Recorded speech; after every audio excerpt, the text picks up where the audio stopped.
Drama के start में हम कुछ किलर्स को देखते हैं जो एक लड़के का पीछा कर रहे थे। वो लड़का कहता है कि तुम लोग मुझे जानते नहीं हो। किलर्स कहते कि पता है हमें, तुम कोयोटो के प्रिंस फू कांग हो। वो लोग कांग को मारने वाले थे, लेकिन तभी वहाँ पर हमारी हीरोइन सी जेनजेन आ जाती है और उन किलर्स को बेहोश करके कांग को चेक करने लगती है। कांग जेनजेन का हाथ पकड़ के कहता है कि इतने खतरनाक जंगल में तुम जैसी ब्यूटीफुल लड़की क्या कर रही है, साथ ही तुमने इतने सारे किलर्स को मार दिया। जेनजेन तो खुश हो जाती है। कांग ने उसे ब्यूटीफुल कहा। जेनजेन कांग को मेडिसिन देती है और कहती है कि तुम्हें मरना नहीं है, तो मैं जो कर रही हूँ मुझे करने दो। वो कहता है कि क्या तुम मेरा ट्रीटमेंट कर सकती हो। जेनजेन सोचती कि क्यों नहीं, आखिर मैं यूनसेन के फेमस मिस्टीरियस डॉक्टर हूँ। देन जेनजेन कांग का ट्रीटमेंट करके उसकी बॉडी से पॉइजन निकाल देती है। जेनजेन नोटिस करती है कि कांग ने ह्यूमन स्किन मास्क पहना है। वो मास्क निकालने वाली थी, लेकिन तभी उसे कांग के आदमियों की आवाज़ आ जाती है, तो वो कांग को मेडिसिन देकर चली जाती है। इतने में कांग का असिस्टेंट वहाँ पर पहुँच जाता है और कांग से पूछता है कि बॉस आप ठीक हो। कांग अपना स्किन मास्क उतार देता है और कहता है कि एक फेरी जैसे दिखने वाली लड़की ने मेरी लाइफ सेव की है। फिर हमें 3 साल बाद का सीन दिखाया जाता है। जेनजेन की फ्रेंड सिया जेनजेन से कहती है कि तुम सच में कोयोटो जाकर मिस्टर फू से शादी करने वाली हो। जेनजेन कहती कि हाँ, क्योंकि यही मेरी ग्रैंडमा की लास्ट विश थी, तो मैं इसे पूरा करना चाहती हूँ। सिया कहती है कि सुना है कि मिस्टर फू एक हार्टलेस और रूड पर्सन है, लड़कियों के क्लोज तक नहीं जाता कभी। ऐसे लड़के के साथ रहना ठीक होगा क्या? जेनजेन कहती कि ये तो अच्छी बात है, वो कभी किसी लड़की के साथ मुझे चीट नहीं कर पाएगा और हम लाइफ टाइम अच्छे से रह पाएंगे। जेनजेन सिया को फूकांग की फोटो दिखाकर कहती है कि देखो ये बंदा हैंडसम तो है। इधर कांग का फ्रेंड यान कांग से कहता है कि तुम्हारी बॉडी का पॉइजन धीरे धीरे खत्म हो रहा है, लेकिन इसे पूरी तरह खत्म करना पड़ेगा। क्या तुम्हें वो जीनियस लड़की, ये यूनसेन के मिस्टीरियस डॉक्टर मिली जिसके बारे में मैंने तुम्हें बताया था? असिस्टेंट कहते कि हम उस लड़की को 3 साल से ढूंढ रहे हैं, अब तक नहीं मिली। और वो मिस्टीरियस डॉक्टर को 5 मिलियन तक का ऑफर दिया, लेकिन उस डॉक्टर ने मना कर दिया मिलने से। कांग यान से कहता है कि मैंने उन मेडिसिन के बारे में रिसर्च करने को कहा था ना, क्या हुआ उसका? यान बताता है कि कितने इंस्टीट्यूट में मैंने पता किया, लेकिन कोई नहीं बता पा रहा है कि उन मेडिसिन को बनाने में किन इंग्रेडिएंट्स यानी कि हर्ब्स का यूज़ हुआ है। किसी जीनियस ने ही उन मेडिसिन को बनाया है। कांग सोचता है कि मुझे कैसे भी उस लड़की को ढूंढना है और ये सिर्फ मैं अपनी बॉडी के पॉइजन को ठीक करने के लिए नहीं कर रहा हूँ। नेक्स्ट दिन में जेनजेन कांग की कंपनी में आती है और रिसेप्शनिस्ट से कहती है कि मुझे मिस्टर फू से मिलना है। वो कहती है कि बिना अपॉइंटमेंट के आप बॉस से नहीं मिल सकती। वैसे तो बॉस को लड़कियों में कोई इंटरेस्ट नहीं है, लेकिन आप इतनी ब्यूटीफुल हो कि बॉस को आपको देखते ही प्यार हो जाएगा। जेनजेन ने सुनकर खुश हो जाती है। तभी मूलूसी नाम की लड़की वहाँ पर आती है और जेनजेन से कहती है कि तुम कांग को परेशान करने आई हो। जेनजेन कहती कि नहीं, मैं उससे शादी करने आई हूँ, हमारी एंगेजमेंट पहले ही हो चुकी है। जो सुनकर लूसी जेनजेन को बातें सुनाने लगती है कि तुम जैसी कंट्री साइड लड़की से कांग कैसे शादी कर सकता है। जेनजेन उसे इग्नोर करके रिसेप्शनिस्ट से कांग को कॉल करने को कहती है। लूसी कहती कि कोई ज़रूरत नहीं है, वो खुद कांग को कॉल कर देती है और बताती कि एक लड़की अपने आप को तुम्हारी फियांसी बता रही है। कांग कहता कि मैं किसी लड़की को नहीं जानता, बाहर निकालो उसे। जेनजेन हैरान हो जाती है। लूसी कहती कि सुना तुमने, निकलो यहाँ से। जेनजेन कहती कि मैं खुद कांग से बात करूँगी। लूसी जेनजेन को जाने नहीं दे रही थी। जेनजेन लूसी के फेस पे कुछ लगा देती है जिससे लूसी को खुजली होने लगती है और उसके लिप्स रेड हो जाते हैं। देन जेनजेन वहाँ से चली जाती है। इधर कांग अपनी ग्रैंडमा को मैसेज करता है कि मैं उस लड़की से नहीं मिलना चाहता, मुझे ये शादी नहीं करनी। ग्रैंडमा कहती कि मैं पहले ही मैरिज कॉन्ट्रैक्ट कर चुकी हूँ, तुम्हें ये शादी करनी ही पड़ेगी। कांग असिस्टेंट से कहते कि तुम खुद उस लड़की को यहाँ से भेज दो, मैं उससे शादी नहीं करूँगा। कांग सोच रहा था कि मुझे कैसे भी उस लड़की को ढूंढना है, मैं बस उससे ही शादी करना चाहता हूँ जिसने मेरी जान बचाई थी। अब असिस्टेंट जेनजेन को ऑफिस के बाहर ही रोक देता है। जेनजेन कहती कि तुम फू कांग हो क्या? फोटो में तो ऐसे नहीं दिख रहे थे। असिस्टेंट कहता कि मैं उनका असिस्टेंट हूँ, तुम बिना अपॉइंटमेंट के अंदर नहीं जा सकती। जेनजेन कहती है कि तुम मिस्टर फू को बाहर आने दो। वो कांग से कहती कि बाहर आकर मुझसे शादी करो। यान हंसते हुए कहता है कि तुम्हारी फियांसी तो बड़ी स्ट्रेट फॉरवर्ड है। असिस्टेंट जेनजेन को 1 मिलियन का चेक देता है और कहता है कि बॉस तुमसे शादी नहीं करना चाहता है। जेनजेन कहती कि ये बहुत कम पैसे हैं। कांग डोर के पास आकर कहता है कि तुम्हें कितने पैसे चाहिए। जेनजेन कहती कि तुम्हें सच में मुझसे शादी नहीं करनी है। कांग कहता है कि मुझे कोई और लड़की पसंद है, मैं उसके सिवा किसी से भी शादी नहीं करूँगा। जेनजेन कहती कि ठीक है, मैरिज कॉन्ट्रैक्ट के टाइम हमारी ग्रैंडमा ने एक दूसरे को ये जेड पेंडेंट दिए थे, तुम्हें मुझे वो पेंडेंट वापस करना होगा। कांग कहता है कि वो ओल्ड हाउस में है, मैं बाद में तुम्हें दे दूंगा। जेनजेन कहती कि ये पेंडेंट मैं पर्सनली तुम्हें देना चाहती हूँ। वो कहता कि मुझे तुमसे नहीं मिलना, असिस्टेंट को पेंडेंट दे दो। जेनजेन असिस्टेंट को पेंडेंट दे तो देती है, लेकिन सडनली उसे मार के अंदर आ जाती है। कांग जेनजेन को रोकने की कोशिश करता है, लेकिन जेनजेन उससे बच के साइड हो जाती है। कांग जेनजेन को देखकर हैरान हो जाता है और सोचता है कि ये तो वही लड़की है, क्या यही मेरी फियांसी है? यान कहता है कि तुम्हारी फियांसी तो बहुत ब्यूटीफुल है। कांग कहता है कि मुझे भी ये बात अभी पता चली। जेनजेन कांग को वो जेड पेंडेंट देकर कहती है कि ये तुम्हारी फू फैमिली का पेंडेंट है।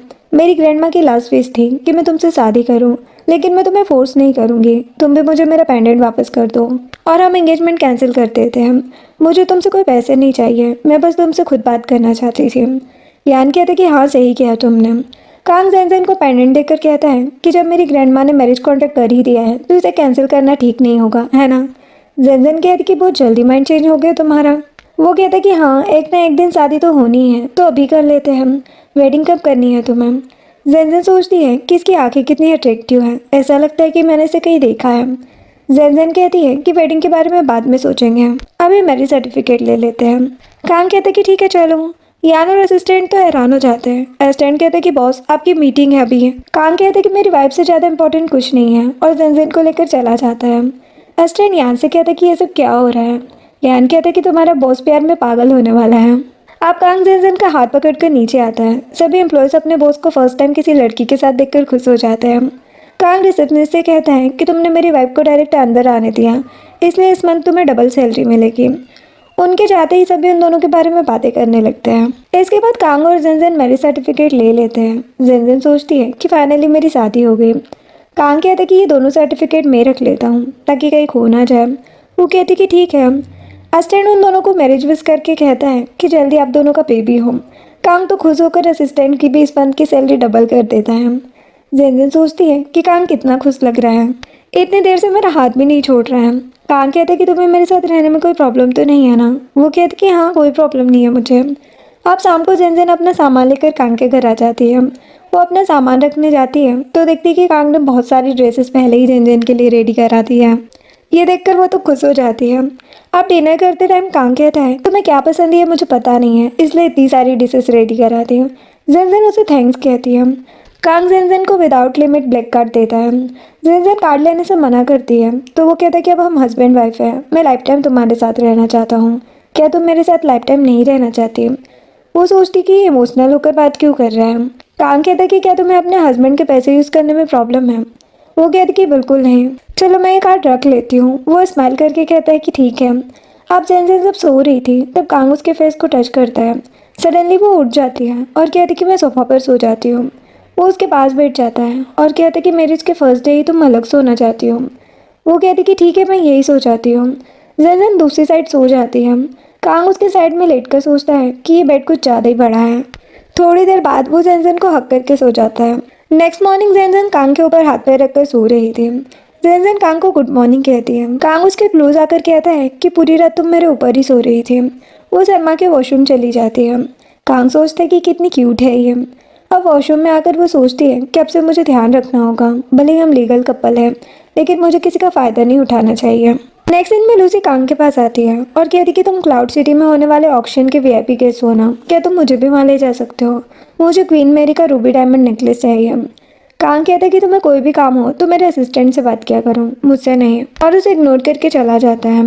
अब रात में जेनजेन भी उस नेकलेस को देख रही थी। कांग कहता है कि तुम्हें ये नेकलेस पसंद है। वो बताती कि ये रूबी डायमंड का नेकलेस है जिसे क्वीन मैरी ने पहना था। सालों से ये नेकलेस गायब था, सडनली पता नहीं कैसे ऑक्शन में आ गया। वो कहता कि क्या तुम्हें ये नेकलेस चाहिए। वो कहती कि इसे लेने बहुत सारे सेलिब्रिटीज और वेल्दी फैमिलीज के लोग आ रहे हैं, मैं कैसे ले पाऊंगी। कांग असिस्टेंट को कॉल करके कहता है कि कल की सभी मीटिंग्स कैंसिल कर दो, हम कल क्लाउड सिटी के ऑक्शन में चल रहे हैं। जेनजेन को मत बताना क्योंकि मैं उसे सरप्राइज दूंगा। नेक्स्ट डे जेनजेन को कांग का कॉल आता है। वो कहता है कि मैं बिजनेस ट्रिप पर जा रहा हूँ, आज वापस नहीं आ पाऊंगा। वो कहती कि ठीक है। जेनजेन सोच रही थी कि अच्छा है, अब मैं क्लाउड सिटी के ऑक्शन में जा पाऊंगी। अब रात में जेनजेन ऑक्शन में आती है, तभी उसे लूसी मिल जाती है। लूसी कहती कि तुम जैसी गरीब इस ऑक्शन में क्या करने आई है।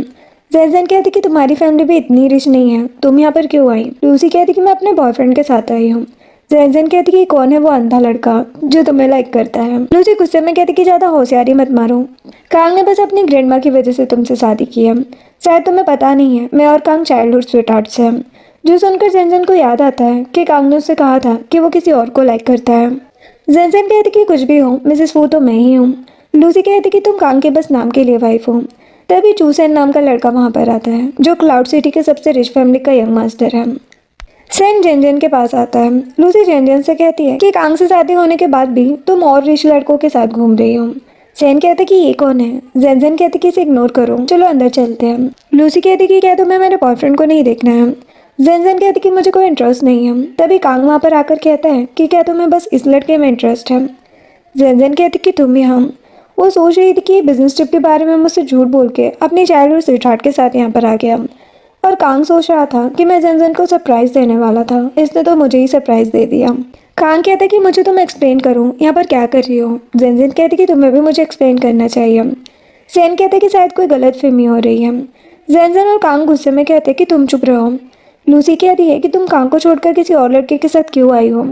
जेनजेन कहती है क्योंकि तुम्हारा कांग तुम्हारे साथ आया है।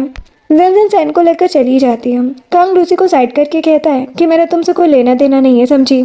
लूसी सोचती है कि तुम कुछ भी कर लो, तुम सिर्फ मेरे हो। अंदर आकर जेनजेन को बहुत गुस्सा आ रहा था। सैन कहता कि तुम्हें कांग से प्यार हो गया है ना। जेनजेन कहती कि कैसी बातें कर रहे हो। सैन कहते कि तभी तो तुम कांग को किसी और लड़की के साथ देखकर जेलस हो रही हो। वो कहती कि ऐसा कुछ नहीं है, मैं बस अपनी वाइफ की पोजीशन को प्रोटेक्ट कर रही हूँ। ये मेरा हस्बैंड होकर किसी और लड़की के साथ क्यों आया। सैन कहते कि शायद वो भी तुम्हें देख के यही सोच रहा होगा। जेनजेन कहती कि हम दोनों का रिलेशनशिप उन दोनों जैसा नहीं है। इधर कांग को भी गुस्सा आ रहा था। लूसी कहती कि देखो तुम्हारे सामने किसी और लड़के के साथ कैसे बातें कर रही है, ये लड़की तुम्हारे लायक ही नहीं है। तभी ऑक्शन स्टार्ट होता है जिसमें क्वीन मेरी का रूबी डायमंड नेकलेस लाया जाता है और सभी को उस नेकलेस के बारे में बताती है। सैन जेनजेन से कहता है कि मैं तुम्हें यह नेकलेस वेडिंग गिफ्ट के लिए दूंगा। जेनजेन कहती कि ठीक है। नेकलेस का स्टार्टिंग प्राइस 20 मिलियन था। सैन 50 मिलियन कहता है। कांग को लग रहा था कि सैन नेकलेस जेनजेन को देगा तो वो भी बोली लगाने लगता है। यहाँ जेनजेन को लग रहा था कि कांग ये नेकलेस लूसी को देने वाला है। कांग और सैन दोनों ही बोली लगाने लगते हैं। लूसी खुश हो रही थी क्योंकि उसे लग रहा था कि कांग उसके लिए नेकलेस लेने वाला है। सैन 800 मिलियन तक पहुंच जाता है तो कांग 1 बिलियन बोल देता है। सैन और आगे बोली लगाता है लेकिन कांग सीधे 2 बिलियन बोल देता है। सभी हैरान हो जाते हैं। जेनजेन सैन को आगे बोली लगाने से मना कर देती है। सैन कहता है कि तुम्हें हानि नहीं दे सकता। वो कहती कि मुझे ये नेकलेस नहीं चाहिए।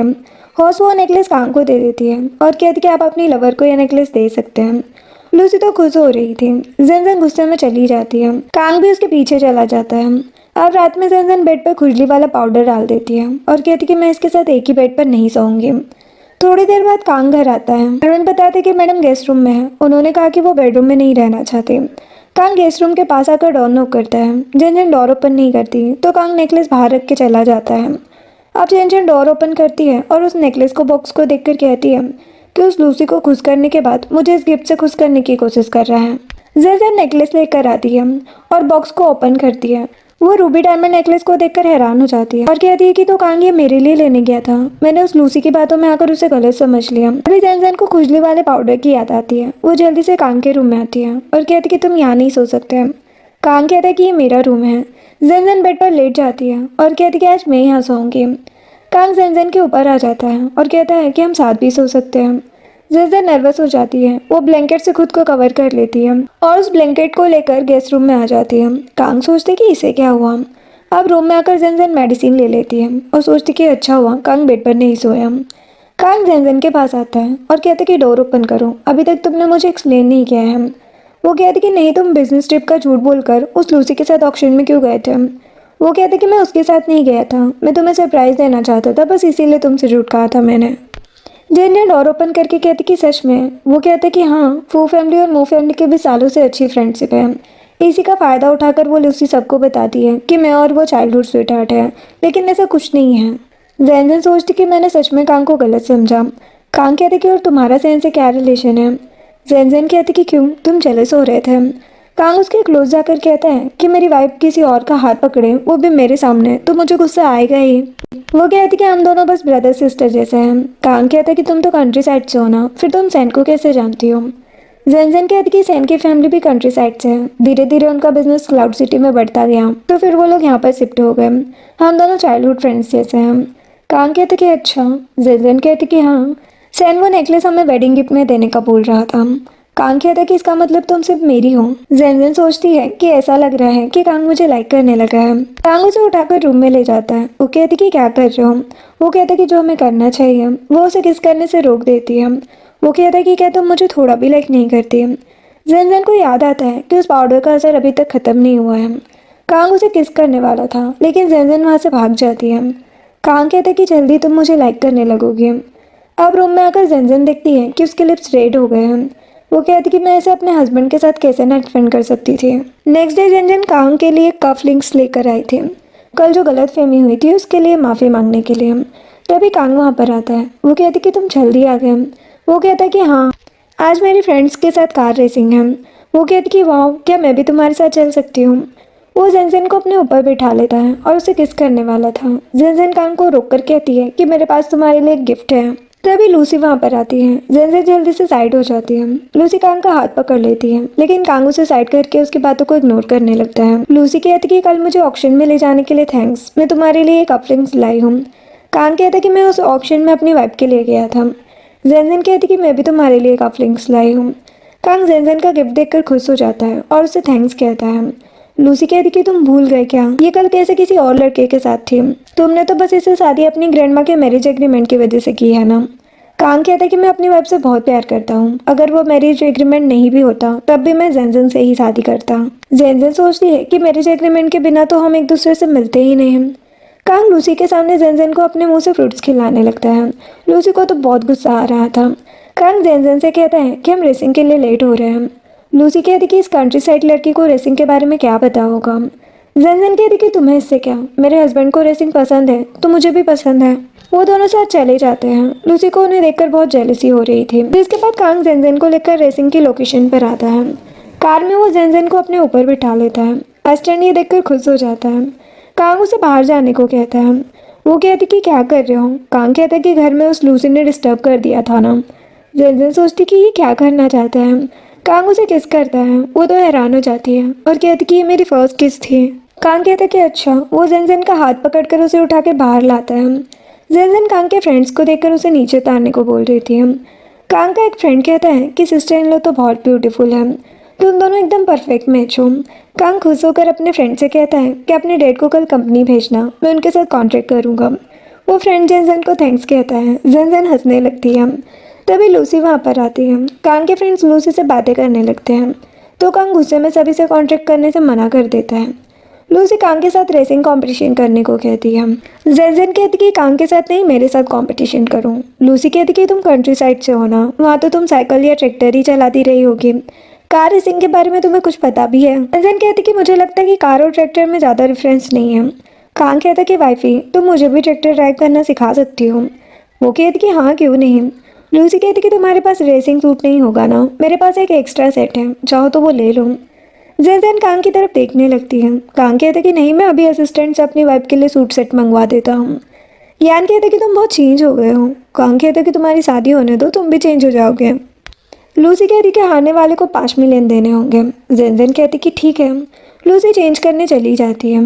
यान जेनजेन से कहता है कि भाभी, लूसी भले ही अच्छी लड़की नहीं है, लेकिन उसकी रेसिंग स्किल्स काफ़ी अच्छी है। कांग कहता कि फ़र्क नहीं पड़ता मेरी वाइफ फर्स्ट आती है या नहीं, मेरे लिए बस उसकी खुशी मैटर करती है। जेनजेन ये सुनकर खुश हो जाती है। जिसके बाद लूसी रेडी होकर बाहर आती है। सभी लड़के उसे देखकर हैरान हो जाते हैं और कहते हैं कि ये सूट तुम्हारे ऊपर बहुत अच्छा लग रहा है। लूसी तो खुश हो जाती है। वो कांग से पूछती कि मैं कैसी लग रही हूँ, लेकिन कांग तो उसकी तरफ देखता भी नहीं। जैसे ही जेनजेन बाहर आती है, कांग जल्दी से उसके पास जाता है और कहता है कि तुम बहुत ब्यूटीफुल लग रही हो इस रेसिंग सूट में। वो कहती कि सच में। लूसी को तो बहुत गुस्सा आ रहा था। अब कार में जाते ही लूसी जेनजेन को बातें सुनाने लगती है। जेनजेन कहती कि अच्छा होगा तुम बकवास ना करो, वरना मेरा हस्बैंड छोड़ेगा नहीं तुम्हें। थोड़ी देर में रेसिंग स्टार्ट होती है। सभी लोग लूसी की तारीफ कर रहे थे क्योंकि उसकी स्किल्स ज़्यादा अच्छी थी। कांग ये देखकर परेशान हो जाता है कि कहीं जेनजेन इंजर्ड ना हो जाए, लेकिन कुछ ही सेकंड्स के बाद जेनजेन अपनी ड्राइविंग स्किल्स शो करने लगती है, जिसे देखकर सभी हैरान हो जाते हैं। यहाँ तक कि जेनजेन रेस जीत भी जाती है। यान कहता है कि भाभी ने तो तुम्हारा भी रिकॉर्ड तोड़ दिया। कांग कहते कि वो है ही इतनी स्मार्ट। अब बाहर आकर कांग जेनजेन को हक कर लेता है। वो कहती कि क्या हुआ। कांग कहता कि मैं नहीं चाहता मेरी वाइफ को कोई और देखे। यान कहता है कि भाभी तुमने तो कमाल कर दिया, बस कांग की फेवरेट कार थोड़ी डैमेज हो गई है। कांग कहता कि कार मेरी वाइफ से इम्पोर्टेंट थोड़ी ना है। अब रात में यान कांग को कॉल करके बताता है कि भाभी की रेसिंग वाली वीडियो बहुत वायरल हो गई है। कांग उस वीडियो को देखता है। उस वीडियो की कमेंट्स में सभी लड़के जेनजेन की तारीफ कर रहे थे। कांग तो जेलस होने लगता है। वो असिस्टेंट को कॉल करके जेनजेन की वीडियो डिलीट करा देता है। तभी जेनजेन आती है। कांग उसे हक करके मिस यू कहता है। वो कहती कि मैं तो यहीं थी। वो कहता कि तुमने शावर लेने में टाइम लगा दिया ना। जेनजेन सोचती कि बस 40 मिनट ही तो हुए हैं, फिर वो दोनों रूम में आते हैं। कांग उसे हक कर लेता है। वो कहती कि मुझे थोड़ा अनकंफर्टेबल फील हो रहा है। वो कहता कि तुम्हें जल्दी ये सब की आदत हो जाएगी। वो सोचती कि इतने कम टाइम में कांग मुझे इतना लाइक कैसे करने लगा। कांग जेनसेन को रिंग पहनाता है। वो उस रिंग को देखकर खुश हो जाती है। वो कहता है कि मैंने ये खास तुम्हारे लिए डिज़ाइन कराई है। जो सुनकर वो स्माइल करने लगती है। कांग उसे भी रिंग पहनाने को कहता है। जेनसेन उसे रिंग पहना देती है। कांग कहता है कि अब सभी को पता चल जाएगा कि मैं मैरिड हूँ। फिर दोनों सो जाते हैं। अब नेक्स्ट डे कांग मीटिंग में अपनी रिंग को ही देख रहा था। असिस्टेंट सोचता है कि क्या वो जानबूझ के अपनी रिंग का शो अप कर रहे हैं। तभी कांग को जेनजेन का मैसेज आता है कि मैं ऑफिस में तुम्हारा वेट कर रही हूँ। कांग मीटिंग कैंसिल कर देता है। सभी बातें करने लगते हैं कि बॉस को क्या हुआ। बाहर आकर असिस्टेंट कहते कि बॉस क्या हुआ। कांग कहता है कि क्या तुम्हें मीटिंग्स पसंद है। असिस्टेंट कहता है कि नहीं। तो कांग कहता है कि ये मीटिंग मेरी वाइफ से इम्पोर्टेंट नहीं है। असिस्टेंट सोचता है कि शादी के बाद बॉस कितना ज़्यादा चेंज हो गया है। अब कांग ऑफिस में आता है और आते ही जेनजेन को हक करके मिस यू कहता है। वो सोचती कि हम मॉर्निंग में ही तो मिले थे। कांग कहता है कि तुम ब्यूटीफुल लग रही हो। वो उसे थैंक्स कहती है। कांग अपना लैपटॉप लेकर आता है और जेनजेन को हक करके अपना काम करने लगता है। वो सोचती कि हमारी शादी को 1 महीने से ज़्यादा टाइम हो गया है। मुझे नहीं पता था कि मेरी मैरिड लाइफ इतनी अच्छी होगी। तभी असिस्टेंट लंच लेकर आता है। जेनजेन कांग को अपने हाथ से खाना खिलाती है। कांग तो ये देखकर और भी खुश हो जाता है। जेनजेन कांग को ही देख रही थी और सोचती कि ये कितना हैंडसम है। कांग कहता कि क्या मैं हैंडसम हूँ। जेनजेन कहती कि हाँ, और फिर बात पलटने के लिए लंच करने लगती है। कांग उसके फोrehead पर किस कर देता है। इधर लूसी गुस्से में अपने घर का सामान फेंक रही थी। तभी उसकी मॉम आती है और कहती क्या हुआ। लूसी कहती कि कांग ने शादी कर ली है। लूसी के डैड मिस्टर मू कहते हैं कि ये तो अच्छी बात है, तुम्हें अब कांग का पीछा छोड़ देना चाहिए। लूसी कहती कि वो एक गांव की गंवार लड़की है और मैं मू फैमिली की डॉटर। वो लड़की कांग की वाइफ बनने के लायक नहीं है। मिसेस मू कहती कि हाँ सही कहा तुमने। मिस्टर मू कहते कि तुम लोग ये सब छोड़ो, हमारी कंपनी की एनिवर्सरी पार्टी होने वाली है, तो लूसी तुम्हें ही सब रेडी करना है, कोई मिस्टेक नहीं होनी चाहिए। लूसी कहती कि ठीक है। मिस्टर मू के जाते ही मिसेस मू लूसी से कहती कि तुम टेंशन मत लो, कांग की शादी हुई है तो डिवोर्स भी हो सकता है। लूसी कहती है कि मॉम आप मेरी हेल्प करेंगी ना। मिसेस मू कहती कि हाँ। वो अपने असिस्टेंट से जेनजेन के बारे में पता करने को कहती है। नेक्स्ट सीन में सिया जेनजेन से मिलने आती है और कहती कि कांग का विला काफ़ी अच्छा है, तुम्हारी मैरिड लाइफ कैसी चल रही है। जेनजेन कहती कि बहुत अच्छी। तभी सर्वेंट मू फैमिली की तरफ से कंपनी एनिवर्सरी पार्टी का इन्विटेशन लेकर आता है और बताता है कि बॉस को इन्विटेशन कंपनी में सेंड कर दिया है। सिया कहती कि मू फैमिली ने तुम हस्बैंड वाइफ को अलग अलग इन्विटेशन क्यों दिए। जेनजेन कहती है कि मुझे वहाँ जाकर देखना होगा। सिया जेनजेन को पार्टी के लिए रेडी करने लगती है। तभी जेनजेन को कांग का मैसेज आता है। सिया कहती है कि मैंने तो सुना था कि कांग रूड और क्रूअल है, उसे लड़कियों में भी इंटरेस्ट नहीं था। जेनजेन कहती कि मुझे लगता है कि ये सब फेक रूमर्स थे, कांग ये सब बिल्कुल नहीं है, वो बहुत स्वीट और केयरिंग और लविंग है। सिया कहती कि अच्छा, और जेनजेन को टीज करने लगती है। जेनजेन कहती कि ऐसी बातें मत करो। तभी कांग वहाँ पर आता है। वो जेनजेन को देखकर हैरान हो जाता है और कहती कि कोई इतना ब्यूटीफुल कैसे लग सकता है। जेनजेन कहती कि ये ड्रेस तुमने ही रेडी की है ना।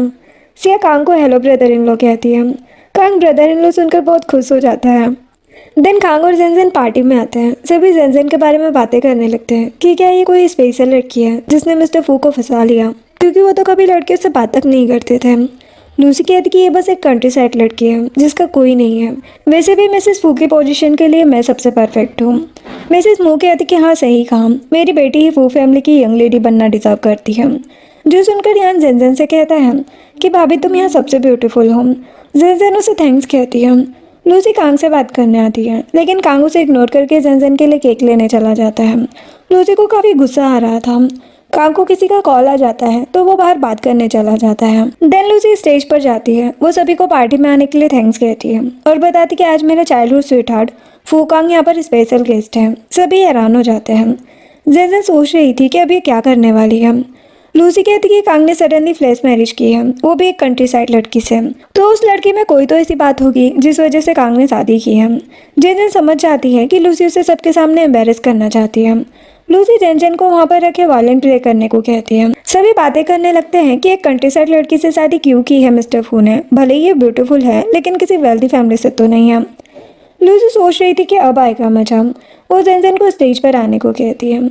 यान जेनजेन को कांग के पास जाने को कहता है। जेनजेन कहती कि ये सब मैं खुद हैंडल कर सकती हूँ। वो स्टेज पर जाती है। लूसी सोच रही थी कि अब इसे अपनी सही जगह पता चल जाएगी। जेनजेन वायलिन बजाना स्टार्ट करती है। सभी हैरान हो जाते हैं। लूसी सोच रही थी कि इस गवार को वायलिन बजाना कैसे आता है, लेकिन अभी खेल खत्म नहीं हुआ है। जेनजेन की वायलिन के तार टूट जाते हैं। जेनजेन साइड में रखा सेलो प्ले करने लगती है, साथ में वो सॉन्ग भी गाती है। लूसी तो ये देखकर परेशान हो जाती है। कांग जेनजेन की आवाज़ सुनकर अंदर आता है। वो भी अपनी वाइफ को स्टेज पर देखकर हैरान था। यान कहता है कि भाभी तो मल्टी टैलेंटेड है। सभी जेनजेन की तारीफ करने लगते हैं। जेनजेन कहती है कि मिस लूसी का थैंक्स कि उन्होंने मुझे ये चांस दिया और मैं सबके सामने आ पाई। जेनजेन कांग के पास आती है। कांग कहते हैं कि तुम बहुत ब्यूटीफुल लग रही थी स्टेज पर। वो कहती कि लूसी ने अच्छा काम किया मुझे बुलाकर। लूसी को तो बहुत गुस्सा आ रहा था। जेनजेन कांग से कहती है कि लूसी सबको यही बताती है कि तुम उसके चाइल्डहुड स्वीटहार्ट हो। कांग कहता है कि तुम जेलस हो रही हो। वो कहती कि हाँ, तो जेलस तो होने वाली बात है ना। कांग ये सुनकर सभी के सामने अनाउंस करता है कि मुझे बचपन से ही लड़कियों में ज़्यादा इंटरेस्ट नहीं था। ना मेरी कोई फीमेल फ्रेंड थी और ना ही कोई चाइल्डहुड स्वीटहार्ट। मेरी लाइफ में बस एक लड़की है जो है मेरी वाइफ और हमेशा रहेगी। सभी बातें करने लगते हैं कि लूसी झूठ बोल रही थी। वो बस सबकी अटेंशन पाने के लिए खुद को कांग की चाइल्डहुड स्वीटहार्ट बताती है। कांग जेनजेन को किस करता है। मिसेस मू कहती कि ये लड़की बहुत स्मार्ट है। लूसी कहती कि मॉम अब हम क्या करें। मिसेस मू लूसी को एक और प्लान बताती है और कहती कि डेड को इसके बारे में पता मत चलने देना। जेनजेन कांग से कहती है कि मैं थोड़ी देर बाहर जा रही हूँ। कांग कहता है कि मैं भी चलता हूँ। यान कहता है कि तुम इतने क्लिंगी क्यों हो रहे हो। जेनजेन स्माइल करके कहती कि तुम यान के पास रुको, मैं अभी आती हूँ। लूसी भी जेनजेन के पीछे जाती है। वो जेनजेन के पास वाइन लेकर आती है और कहती कि मुझे नहीं पता था तुम रेसिंग और म्यूजिक इंस्ट्रूमेंट बजाने में इतनी अच्छी हो। वो कहती कि ऐसी बहुत सी बातें हैं जो तुम्हें नहीं पता। लूसी कहती कि मैं कांग को हमेशा से लाइक करती हूँ, इसीलिए कुछ ज़्यादा ही गुस्से में आ गई, प्लीज़ मुझे माफ़ कर दो। वो जेनजेन से टॉस करके ड्रिंक करने को कहती है, लेकिन जेनजेन लूसी को आंखों से हिप्नोटाइज कर लेती है और उसे वो वाइन ड्रिंक करने को कहती है। लूसी ड्रिंक कर लेती है। जेनजेन पूछती कि सच बताओ तुम क्या करना चाहती थी। लूसी बताती कि मैं जेनजेन की रेपुटेशन पर बात कर दूंगी। इस ड्रिंक के बाद मैं उसे रेस्ट रूम में ले जाऊंगी, वो कुछ लड़के उसकी अच्छी से केयर करेंगे। जेनजेन सोचती कि ये लड़की ऐसा नहीं सुधरेगी, इसे सबक सिखाना ही पड़ेगा। जेनजेन लूसी को उस रूम में जाने को बोल देती है। तभी कांग आता है और पूछता है कि क्या हम घर चलें। वो कहती कि नहीं, थोड़ी देर बाद चलते हैं। वो कहता है कि ठीक है। दोनों अंदर चले जाते हैं। अंदर आकर दोनों बातें करने लगते हैं। तभी बड़ी सी स्क्रीन पर लूसी और उन लड़कों की लाइव वीडियो चलने लगती है। सभी हैरान हो जाते हैं। जेनजेन कांग की आंखें कवर करने लगती है। कांग भी जेनजेन को हक करके कहता है कि तुम भी मत देखो। सभी लूसी के बारे में बातें करने लगते हैं। लूसी के मॉम डैड तो हैरान हो जाते हैं। वो जल्दी से उस रूम में जाते हैं। जेनजेन अब कांग को घर चलने को कहती है। यान कहता है कि फिर मैं क्या करूँगा। कांग कहता है कि तुम जैसे सिंगल को यहीं रुककर ये वीडियो देखनी चाहिए या फिर अपने घर चले जाओ। यान भी उसके पीछे चला जाता है। मिसेस मू लूसी से कहती कि ये सब क्या था। मिस्टर मू लूसी को थप्पड़ मार देते हैं और कहते कि तुम्हें ये सब करते हुए शर्म नहीं आए। मिसेस मू कहती कि किसी ने हमारी बेटी को ऐसे फंसाया है और आप इस पर ही गुस्सा कर रहे हैं। आपको हमारी और लूसी की रेपुटेशन के लिए कुछ करना चाहिए। मिस्टर मू कुछ नहीं कहते। लूसी मिसेस मू से कहती है कि मॉम ये सब उस कंट्री साइड लड़की ने किया है, ऐसे तो मेरी रेपुटेशन बर्बाद हो जाएगी। कांग तो क्या, कोई भी रिच लड़का मेरी तरफ देखेगा भी नहीं। मिसेस मू उसे हक कर लेती है और कहती कि कुछ नहीं होगा। उसकी हिम्मत कैसे हुई मेरी बेटी को हर्ट करने की। नेक्स्ट डे जेनजेन कांग से कहती कि मैं जा रही हूँ। वो कहता कि मैं तुम्हें लेकर चलता हूँ। वो कहती कि मुझे बस ग्रैंडमा के लिए गिफ्ट लेना है, मैं सर्वेंट के साथ जा सकती हूँ। वैसे तुम्हें बिजनेस ट्रिप पर जाना है ना। कांग सर्वेंट को गुस्से से देखने लगता है। सर्वेंट कहता है कि मैडम मुझे कुछ काम है। जेनजेन सोचती है कि कांग सच में बहुत जेलस होता है। वो कांग से कहती कि तुम अभी काम में बिजी हो ना, आराम से काम करो, मैं जल्दी आ जाऊंगी। तभी उसका पैर स्लिप हो जाता है। कांग उसे पकड़ लेता है, जिससे एक्सीडेंटली जेनजेन कांग के गाल पर किस कर देती है। कांग तो खुश हो जाता है और सर्वेंट से कहता है कि मेरी वाइफ का ध्यान रखना। सर्वेंट कहता है कि ठीक है बॉस।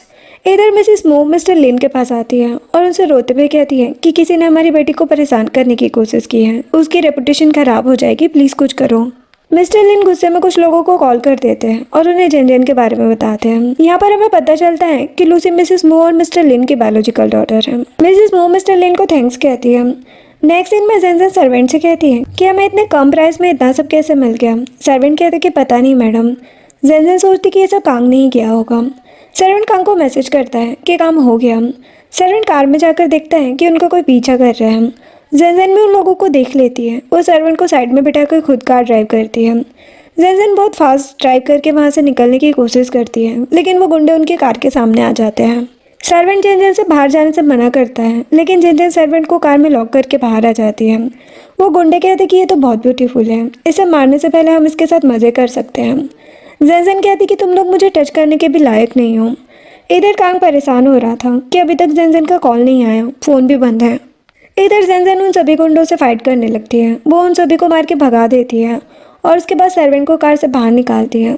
सर्वेंट कहता है कि मैडम आपका हाथ इंजर्ड है, हम हॉस्पिटल चलें। वो कहती कि नहीं, तुम ये सब काम को बिल्कुल मत बताना, ठीक है।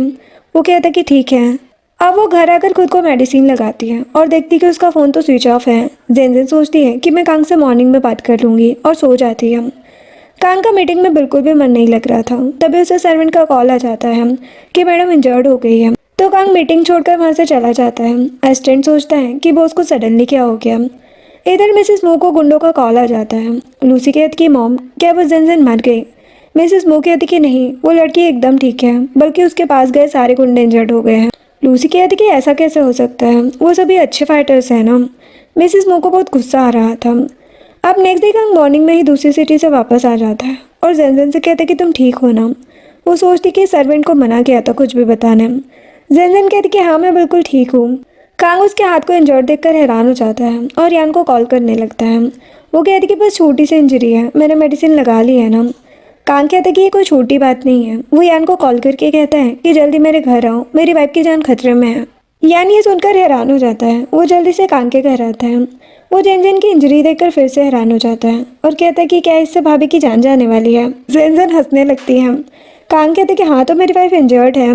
यान बेड पर सो जाता है और कहता है कि 8 घंटे की सर्जरी करके अभी घर आया था मैं। कांग कहता है कि चुपचाप जल्दी मेरी वाइफ का ट्रीटमेंट करो और फिर गेस्ट रूम में जाकर सो जाना, ये मेरा और मेरी वाइफ का बेडरूम है। यान कहते कि बिल्कुल इंसानियत नहीं है ना तुम में। कांग गुस्से में कहते कि जो कह रहा हूँ वो करो। नेक्स्ट सीन में असिस्टेंट कांग को बताता है कि ये सब मिस्टर लिन ने किया है। कांग कहता है कि मिस्टर लिन की जेनजेन से क्या दुश्मनी है। असिस्टेंट उसे मिस्टर लिन और मिसेस मो की फ़ोटो दिखाता है। कांग कहता है कि इन दोनों के बारे में इन्वेस्टिगेशन करूं। इधर जेनजेन को भी सिया का कॉल आ जाता है कि ये सब मिस्टर लिन ने कराया है। जेनजेन भी इन्वेस्टिगेशन कराने लगती है। तभी कांग उसके पास आता है और कहता है कि तुम रेस्क्यू नहीं कर रही। वो कहती कि मैं ठीक हूँ, बस छोटी सी चोट है, मुझे कपड़े चेंज करने हैं। वो कहता है कि मैं तुम्हारी हेल्प करता हूँ। वो जेनजेन को क्लोज करता है। वो कहती कि कपड़े फाड़ दोगे क्या मेरे? वो कहते कि तो क्या हुआ, मैं तुम्हें न्यू क्लोथ्स दिला दूंगा। वो कहती कि अच्छा। इधर मिस्टर मो मिसेस मो को थप्पड़ मार के कहते हैं कि तुम्हारी हिम्मत कैसे हुई कांग की वाइफ को परेशान करने की? तुमने मिस्टर लिन से ये सब करने को कहा था ना। मिसेस मो कहती है कि तुम मिस्टर लिन को कैसे जानते हो? मिस्टर मो उन्हें मिसेस मो और मिस्टर लिन के फोटोज दिखाते हैं। मिसेस मो तो हैरान हो जाती है। मिस्टर मो कहते हैं कि मैंने डीएनए टेस्ट भी करा लिया है, ये लूसी मेरी डॉटर नहीं है ना। लूसी तो हैरान हो जाती है। मिस्टर मो उन दोनों माँ बेटी को घर से निकाल देते हैं। लूसी कहती कि मॉम, अब हम क्या करेंगे? मिसेस मो कहती कि तुम टेंशन मत लो, हम तुम्हारे बायोलॉजिकल फादर के पास चलेंगे। इधर सिया ये सारी बातें जेनजेन को कॉल करके बताती है कि मिस्टर मो ने मिसेस मो और लूसी को घर से निकाल दिया है। जेनजेन कहती कि अच्छी बात है। असिस्टेंट कांग को बताते कि बॉस, फोटोज हमने मिस्टर मो को सेंड कर दी थी, काम हो गया है। कांग कहता है कि मिसेस मो और लूसी को मेरे पास लेकर आओ, जिसके बाद असिस्टेंट मिसेस मो को अरेस्ट करके लाता है। कांग मिसेस मो को मारकर कहता है कि तुम्हारी हिम्मत कैसे हुई मेरी वाइफ को हर्ट करने की, तुम्हारी बेटी कहाँ है? मिसेस मो कहती कि मुझे नहीं पता कि लूसी कहाँ है।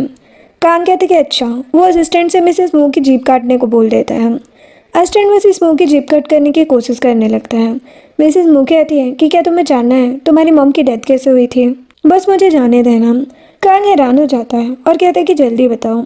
मिसेस मो कहती है कि जब तुम्हारी मॉम तुम्हारे लिटिल ब्रदर से प्रेग्नेंट थी तब वो चेकअप के लिए हॉस्पिटल गई थी। वहाँ उसे किसी का कॉल आया था। उसके बाद तुम्हारी मॉम बहुत अपसेट और इमोशनल हो गई, जिस वजह से वो सीढ़ियों से नीचे गिर गई। उस टाइम मैं भी वहीं थी।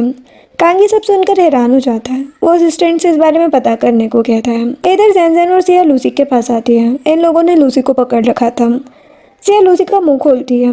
लूसी कहती है कि तुम मेरे डैड को नहीं जानती हो, वो तुम्हें छोड़ेंगे नहीं। सिया लूसी को थप्पड़ मार के कहती है कि तुम्हारी हिम्मत कैसे हुई जेनजेन से ऐसे बात करने की?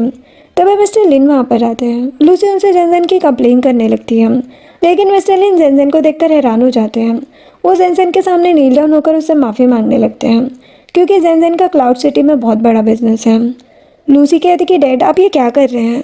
मिस्टर लिन उसे थप्पड़ मार के कहते कि चुप रहो। वो जेनजेन से कहते कि मैडम मैं सालों से आपके लिए काम कर रहा हूँ। जेनजेन कहती कि तुमने मेरी कंपनी के लिए बहुत कुछ किया है, इसीलिए छोड़ रही हूँ, दोबारा ऐसा होना नहीं चाहिए, और हाँ अब से तुम्हारे साथ कोई प्रोजेक्ट नहीं होगा। सिया और जेनजेन चली जाती है। मिस्टर लिन लूसी को थप्पड़ मार के कहते हैं कि ये सब तुम्हारी और तुम्हारी मॉम की वजह से हो रहा है। अब नेक्स्ट डे असिस्टेंट कांग को बताता है कि आपकी मॉम और स्टेप मॉम यूनिवर्सिटी में बेस्ट फ्रेंड्स थी, लेकिन स्टेप मॉम आपके डैड के पीछे पड़ी रहती थी, जिस वजह से आपकी मॉम ने उनसे फ्रेंडशिप कम कर दी।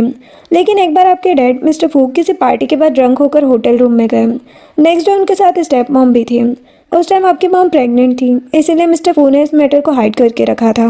कांग कहते कि मिसेस मूर ने बताया था कि मेरी मॉम को किसी का कॉल आया था, शायद किसी ने कॉल करके उन्हें यही बात बताई हो, इस बारे में पता करूं। असिस्टेंट चला जाता है।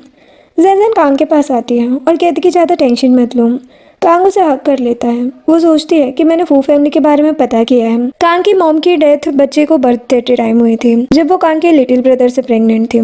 इसके बाद मिस्टर फू को फोर्सफुली स्टेप मॉम से शादी करनी पड़ी, क्योंकि वो भी प्रेग्नेंट थी। कांग हमेशा मेरी कितनी केयर करता है, मुझे भी उसके लिए कुछ करना चाहिए। Next day step mom Kang के डैड से कहती है कि तुम हमेशा मुझे इग्नोर क्यों करते हो। मिस्टर फू कहते कि तुमने अपनी डॉटर का यूज़ करके मुझे शादी करने को फोर्स किया था, अब मुझसे कोई उम्मीद मत रखो।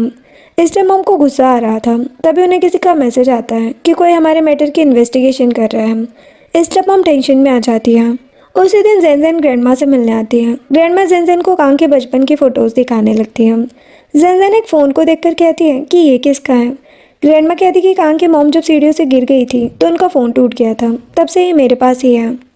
जेन कहती कि क्या ये मैं ले सकती हूँ। ग्रैंडमा हाँ बोल देती है।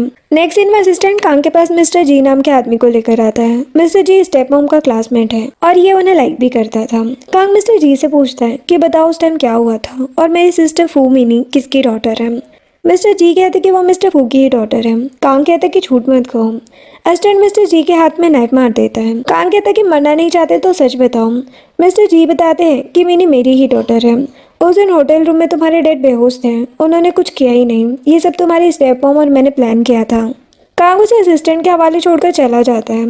अब कांग जब घर आता है, जेन कहती कि मुझे तुम्हें कुछ बताना है। कांग जेन के क्लोज आने लगता है। वो कहती कि बहुत सीरियस बात है। वो कांग को बताती कि मैंने तुम्हारी मॉम का फ़ोन ठीक करा लिया है। उस टाइम उन्हें किसका फ़ोन आया था ये भी पता चल गया है। कांग उस रिकॉर्डिंग को सुनकर रोने लगता है और जेन को हक कर लेता है। जेन कहती कि परेशान मत हो। वो कांग को किस करने लगती है। दोनों किस कर रहे थे। इस बार जेन भी कांग को नहीं रोकती है, लेकिन कांग खुद कहता है कि तुम्हें रेस्ट करना चाहिए। जेन सोचती है कि आज कांग सच में अपसेट है। कांग उसे हक करके सो जाता है। अब next day Kang step mom के पास आता है। बॉडीगार्ड स्टेप मॉम के हाथ बांध देते हैं। असिस्टेंट उन्हें थप्पड़ मारता है। स्टेप मॉम कहती कि ये सब क्या है। मिस्टर फू कांग से कहते कि तुम यहाँ। स्टेप मॉम कहती कि तुम्हारा बेटा मुझे परेशान कर रहा है और तुम कुछ नहीं बोल रहे हो उसे। कांग मिस्टर फू को बताता है कि डैड मीनी आपकी डॉटर नहीं है, वो स्टेप मॉम और मिस्टर जी की डॉटर है, जो इनका क्लासमेट था। स्टेप मॉम और डैड हैरान हो जाते हैं। कांग बताता कि मिस्टर जी ने ही मॉम को कॉल करके ये सब बताया था। मिस्टर फू स्टेप मॉम को थप्पड़ मार के कहते हैं कि तुमने ही मेरी वाइफ को मारा है। स्टेप मॉम कहती कि तुम मुझसे इतना प्यार क्यों करते थे, जबकि मैं उससे ज़्यादा रिच और परफेक्ट थी। मिस्टर फू कहते कि बकवास मत करो, तुम मेरी वाइफ की जगह कभी नहीं ले सकती क्योंकि तुम एक घटिया इंसान हो। मिस्टर फू कांग से कहते हैं कि इसे छोड़ना मत। कांग असिस्टेंट से स्टेप मॉम को पुलिस स्टेशन ले जाने को बोल देता है। अब नेक्स्ट सीन में यान कांग से कहता है कि तुम्हारी टेंशन की वजह से पॉइजन फिर से फैल रहा है, तुम्हें सिस्टर इन लॉ से पूछना चाहिए उन्होंने वो मेडिसिन कैसे बनाई थी। कांग कहता है कि मैं जेन को अपनी बॉडी के पॉइजन के बारे में बताकर उसे परेशान नहीं करना चाहता। यान कहता है कि तो यूनसेन के उस मिस्टीरियस डॉक्टर का क्या हुआ। असिस्टेंट कहता है कि वो हमारे ऑफर को एक्सेप्ट नहीं कर रहे हैं। तभी कांग का एक और फ्रेंड मिंग वहाँ पर आता है। वो कांग से कहता है कि तुमने अपनी शादी के बारे में मुझे क्यों नहीं बताया, लेकिन कांग जेन की फ़ोटो देखकर खुश हो रहा था। मिंग हैरान होकर कहता है कि क्या ये सच में स्माइल कर रहा है। यान कहता है कि हाँ, तुम भी शॉक्ड होने की आदत डाल लो। कांग कहता है कि मुझे मेरी वाइफ की याद आ गई, मैं जा रहा हूँ। मिंग कहता है कि ये इतना चेंज कैसे हो गया। यान कहता है कि शादी के बाद पागल हो गया ही है। अब बाहर आकर कांग जेन को कॉल करता है। एस्टन खुश हो रहा था और सोचता है कि मैडम की वजह से मुझे भी जल्दी छुट्टी मिल जाती है। जेन कांग से कहती कि मेरी एक फ्रेंड अभी अब्रोड से आई है, तो मैं उसके साथ डिनर पर जा रही हूँ। वो कहता है कि ठीक है और असिस्टेंट से वापस चलने को कहता है। अब मिंग कांग से कहता है कि तुम तो अपनी वाइफ के पास गए थे ना। कांग कहता है कि चुप रहो वरना मार डालूंगा। मिंग कांग और यान से बाहर चलने को कहता है, लेकिन कांग जाने से मना कर देता है। मिंग अपनी सिस्टर के पास जाता है। एक्चुअल में जेन की फ्रेंड मिंग की सिस्टर मीरा ही थी। मीरा जेन को मिंग से मिलाती है। मिंग जेन को वीचेट पर ऐड करने को कहता है। जेन सोचती कि मैं तो मैरिड हूँ, ऐसा करना ठीक नहीं होगा। तभी एक लड़का मिंग को साइड करके जेन को टच करने लगता है। मिंग कहता है कि क्या कर रहे हो तुम। वो लड़का मिंग को और मीरा को साइड करके जेन से बात करने लगता है। जेन उस लड़के को मारकर वहाँ से भगा देती है। मिंग ये देखकर इम्प्रेस हो जाता है। अब वो फ्रेंड्स ग्रुप में बताता है कि मुझे एक बहुत ब्यूटीफुल लड़की दिखी। कांग कहता है कि वो मेरी वाइफ से ब्यूटीफुल नहीं होगी। मिंग जेनजेन की फ़ोटो सेंड कर देता है। यांग ये देखकर हैरान हो जाता है और मिंग से एड्रेस सेंड करने को कहता है। इधर मीरा जेनजेन से कहती है कि तुम्हारी फाइटिंग स्किल्स तो बहुत अच्छी है। वो कहती कि ऐसा कुछ नहीं है। तभी कांग आता है। जेनजेन कहती कि तुम यहाँ। मिंग कांग से कहते कि तुम इस लड़की को जानते हो। कांग कहते कि भाभी कहो जेनजेन को। मीरा कहती कि तुम मैरिड हो। जेनजेन कहती कि हाँ। वो दोनों जेनजेन को हेलो बोलकर चले जाते हैं। कांग जेनजेन से पूछता है कि तुम मीरा को कैसे जानती हो। वो कहती कि एक बार मैंने उसकी हेल्प की थी, तब से हम फ्रेंड्स हैं। कांग कहते कि तुमने उसे बताया क्यों नहीं कि तुम मैरिड हो, तुम उसके भाई से मिलने आई थी। वो कहती कि ऐसा नहीं है, उसने मुझे पूछा ही नहीं। गुस्सा मत हो। कांग उसके साथ फोटो लेकर पोस्ट कर देता है। जेनजेन स्माइल करके किस करती है और कहती कि अब ठीक है। कांग कहते कि नहीं। असिस्टेंट बॉडीगार्ड को लेकर बाहर चला जाता है और कांग जेनजेन को किस करने लगता है। इसके बाद वो दोनों घर आते हैं। कांग उसके क्लोज जाता है और कहता है कि आज हमें कोई डिस्टर्ब नहीं करेगा। दोनों एक दूसरे को किस करने लगते हैं। कांग कुछ करता इससे पहले ही जेनजेन बताती कि मेरे पीरियड्स चल रहे हैं। वो कहता है कि कोई बात नहीं, आज हम बस किस करेंगे। थोड़ी देर बाद असिस्टेंट कांग को उस लड़के के बारे में बताता है जिसने जेनजेन के साथ बदतमीजी की थी। कांग कहता है कि इसका एक लेग तोड़ दो और इसकी फैमिली को वार्न करो। असिस्टेंट कहता है कि ठीक है। तभी असिस्टेंट को किसी का मैसेज आता है। वो बताता है कि उस मिस्टीरियस लिटिल डॉक्टर ने आपका ट्रीटमेंट करने के लिए हाँ बोल दिया है। नेक्स्ट मॉर्निंग सिया कहती है कि इस बार उस पेशेंट से 100 मिलियन देने को बोल दिया है। जेनजेन कहती कि पैसों की बात नहीं है, वो 5 सालों से हमसे हेल्प मांग रहा है, शायद उसे कोई सीरियस बीमारी है, तो मुझसे मिलने के लिए बोल दो। वैसे उसकी आइडेंटिटी क्या है। सिया कहती कि उस पेशेंट ने अपनी इन्फॉर्मेशन हाइड रखने को कहा है। जेनजेन कहती कि ठीक है। सिया कहती कि आज वो आफ्टरनून में मिलना चाहते हैं। वो कहती कि ठीक है, अपॉइंटमेंट फिक्स कर दो। इधर असिस्टेंट कांग को अपॉइंटमेंट के बारे में बताता है। कांग जेनजेन के पास आता है और कहता है कि मैं एक काम से बाहर जा रहा हूँ। सिया कहती कि मुझे और जेनजेन को भी ड्रॉप कर देना। असिस्टेंट कहते कि हॉस्पिटल जा रहे हैं एक फ्रेंड से मिलने। सिया कहती कि हम भी हॉस्पिटल ही जा रहे हैं एक फ्रेंड से मिलने। कांग कहते कि ठीक है, तुम लोग भी साथ चलो। फिर वो सभी हॉस्पिटल आते हैं। कांग और जेनजेन दोनों ही एक दूसरे को दूसरे दूसरे रूम बता के चले जाते हैं। लिफ्ट में कांग कहता है कि थोड़ी देर बाद हम यहीं मिलेंगे। ऊपर वाले फ्लोर पर जाते ही वो लोग फिर से एक दूसरे से मिल जाते हैं। कांग और जेनजेन तो हैरान हो जाते हैं। कांग कहता है कि मैं फ्लोर भूल गया था। जेनजेन कहती कि मैं भी। लेकिन जैसे ही जेनजेन पेशेंट के रूम में आती है, वहाँ कांग को देखकर हैरान हो जाती है। यान जेनजेन से कहता है कि तो सिस्टर इन लो तुम ही यूनसेन के मिस्टीरियस लिटिल डॉक्टर हो। असिस्टेंट कहता है कि जिसे हम इतने सालों से ढूंढ रहे थे वो मैडम ही थी। सिया कहती है कि तो ये पेशेंट ब्रदर इन लो ही है, दिखने में तो तुम नॉर्मल लगते हो। अब पता चला जेनजेन इतने टाइम से प्रेग्नेंट क्यों नहीं है। कांग कहता है कि बकवास मत करो। वो जेनजेन से कहता है कि वाइफ ऐसी कोई बात नहीं है, बस मेरी बॉडी में पॉइजन है। जेनजेन हैरान हो जाती है। कांग कहता है कि तुम्हें याद है 3 साल पहले विलेज में तुमने एक आदमी की जान बचाई थी। वो कहती कि हम। कांग कहता है कि मैं वही हूँ। उस टाइम मैंने स्किन मास्क पहना था उन किलर से बचने के लिए। मैं उसी दिन से तुम्हें लाइक करने लगा था। हम 3 सालों से तुम्हें ढूंढ भी रहे थे और फाइनली तुम खुद मेरे पास आ गई। वो जेनजेन को हक कर लेता है। जेनजेन कहती कि तुमने मुझे पॉइजन के बारे में पहले क्यों नहीं बताया। वो कहते कि मैं तुम्हें परेशान नहीं करना चाहता था। वो कहती कि ठीक है, अब तुम्हें मेरी बात सुननी पड़ेगी। वो कांग को चेक करती है और कहती कि तुम्हें ज़्यादा फीस देनी होगी। वो कहते कि मेरी प्रॉपर्टी क्या, मैं भी तुम्हारा ही हूँ। वो स्माइल करने लगती है। फिर वो यहाँ से कांग की रिपोर्ट दिखाने को कहती हैं। देन कांग के ब्लड टेस्ट के लिए ब्लड सैंपल लेने के लिए नर्स आती है। कांग कहता है कि वाइफ मुझे हक कर लो। जेनजेन कहती कि कुछ नहीं होगा। यान कहते कि तुमसे सब डरते हैं और तुम इतने से इंजेक्शन से डर रहे हो। ब्लड सैंपल लेने के बाद जेनजेन कांग से कहती है कि तुम कंपनी जाओ, मुझे इसे टेस्ट करना पड़ेगा। कांग यान से कहता है कि मेरी वाइफ का ध्यान रखना। यान कहता है कि ब्रदर सिस्टर इन लोग का एक बाल तक नहीं गिरने दूंगा मैं, तुम आराम से वापस जाओ। असिस्टेंट और जेनजेन हंसने लगते हैं। कांग असिस्टेंट को गुस्से में देखने लगता है। अब रात में कांग जेनजेन को लेने आता है। उसके आते ही वो उसे किस करता है। यान सोचता है कि ये भी ना। फिर वो दोनों घर आते हैं। जेनजेन कांग को शर्ट उतारने को कहती है। वो तो खुश हो जाता है और शर्ट उतारने लगता है। वो कहती है कि हम बस मेडिसिन के भरोसे नहीं रह सकते, मैं एक्यूपंक्चर की हेल्प से भी तुम्हारा पॉइजन बाहर निकालने की कोशिश करूंगी। कांग सोचता है कि तो ये बस मेरा ट्रीटमेंट कर रही है, मैं तो कुछ और ही सोच रहा था। जेनजेन निडल से कांग का ट्रीटमेंट करती है। देन कांग जेनजेन के क्लोज आता है। वो कहती कि ट्रीटमेंट चलते हैं, हम कुछ नहीं कर सकते। कांग कहता कि वाइफी मेरी बॉडी इतनी भी वीक नहीं है। अब कुछ दिनों के बाद कांग जेनजेन को अपनी फैमिली के रिसोर्ट में लेकर आता है। जेनजेन उसे हक करके थैंक्स कहती है। वो कहते कि मैं बस तुम्हें खुश रखना चाहता हूँ। देन वो लोग रूम में आते हैं। जेनजेन रूम के बाहर का नज़ारा देखकर खुश हो जाती है। वो कहते कि क्या मैं इन फ्लावर्स और प्लांट से कम अट्रैक्टिव हूँ। असिस्टेंट कहता कि बॉस आप इन चीज़ों से भी जेलस हो रहे हैं क्या। जेनजेन कहती कि बहुत ब्यूटीफुल प्लेस है ये। कांग कहते कि अच्छा है, तुम्हें ये प्लेस पसंद आ गया। अस्टिन चला जाता है। अब रात में जेनजेन कांग के क्लोज आने लगती है। वो सोच रही थी कि आज का दिन बहुत अच्छा रहा। कांग भी उसे किस करने लगता है। बेड पर जाकर जेनजेन कांग को लाइट ऑफ करने को बोल देती है और दोनों साथ नाइट स्पेंड कर लेते हैं। नेक्स्ट डे कांग और जेनजेन घर वापस आते हैं तो कांग का लिटिल ब्रदर सडनली उनके सामने आकर कहता है कि सरप्राइज। कल जेनजेन को पीछे कर देता है। कांग का ब्रदर वांग कहता है कि तुम दोनों मुझे देखकर खुश नहीं हो। कांग जेनजेन को लेकर रूम में चला जाता है। एस्टन वांग से कहता है कि यंग मास्टर बॉस अपनी वाइफ से थोड़ा ज़्यादा ही प्यार करते हैं, इसीलिए किसी को देखते भी नहीं। डिनर करते टाइम वांग कहता है कि ब्रदर आपको तो बस सिस्टर इन लोग की फिक्र है, आपने तो मेरी पसंद का डिनर भी नहीं बनवाया। कांग कहता है कि मेरी वाइफ की फेवरेट डिशेज है। कांग जेनजेन से बात करने लगता है। एस्टन वांग से कहता है कि इसकी आदत डाल लो। कांग वांग से कहता है कि डिनर के बाद ओल्ड हाउस चले जाना। वांग कहता है कि तुम्हें अब मुझसे प्यार नहीं रहा है ना। कांग कहता है कि तुम्हारे पास घर नहीं है क्या। वांग कहते कि नहीं, मेरी डेट से फाइट हो गई है, मैं यहीं रहूँगा। कांग जेनजेन को लेकर रूम में चला जाता है। वांग कहते कि ये सच में मेरा ही भाई है। रूम में आकर जेनजेन कहती है कि तुम्हें वांग पर गुस्सा नहीं करना चाहिए। वो कहता है कि वो अब बड़ा हो गया है, वैसे भी मेरा सॉफ्ट साइड सिर्फ मेरी वाइफ के लिए है। दोनों एक दूसरे को किस करने लगते हैं। नेक्स्ट डे वांग कांग के पास आकर कहता है कि ब्रदर इतने टाइम तो तुम कंपनी में रहते हो। कांग कहता है कि चुप रहो। तभी जेनजेन आती है। कांग जेनजेन से कहता है कि मैं एक वीक के लिए बिजनेस ट्रिप पर जा रहा हूँ, तुम भी चलो। वांग कहता है कि सिस्टर इन लोग कोई बच्ची है क्या। कांग कहता है कि मरना है क्या तुम्हें। वांग वहाँ से भाग जाता है। जेनजेन कहती कि मैं यही तुम्हारा वेट करूँगी। वो कहता कि ठीक है। अब नेक्स्ट दिन में वांग और जेनजेन ग्रैंडमा के साथ लंच कर रहे थे। ग्रैंडमा जेनजेन को एक ड्रेस ट्राई करने को कहती है। वांग कहता कि आपको भी सिस्टर इन लोग की फिक्र है, ब्रदर और आप अब मुझे प्यार नहीं करते है ना। ग्रैंडमा कहती कि ऐसा कुछ नहीं है, जेनजेन हमारी फैमिली की न्यू मेंबर है ना।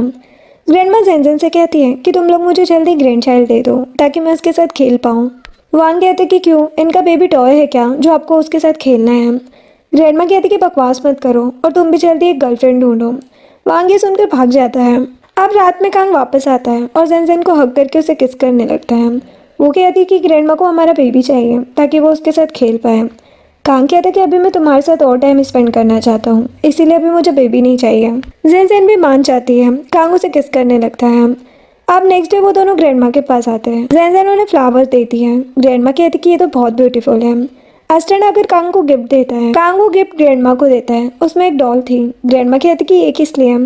कांग कहता है कि आपको बेबी के साथ खेलना है ना, आप अभी इसके साथ खेलो, बेबी हम बाद में करेंगे। ग्रैंडमा कांग पर गुस्सा करने लगती हैं। तभी कांग को मिंग का कॉल आ जाता है। उसके ग्रैंडपा की तबीयत खराब थी और यान अब्रोड गया था, इसीलिए वो जेनजेन से ग्रैंडपा का ट्रीटमेंट कराना चाहता है।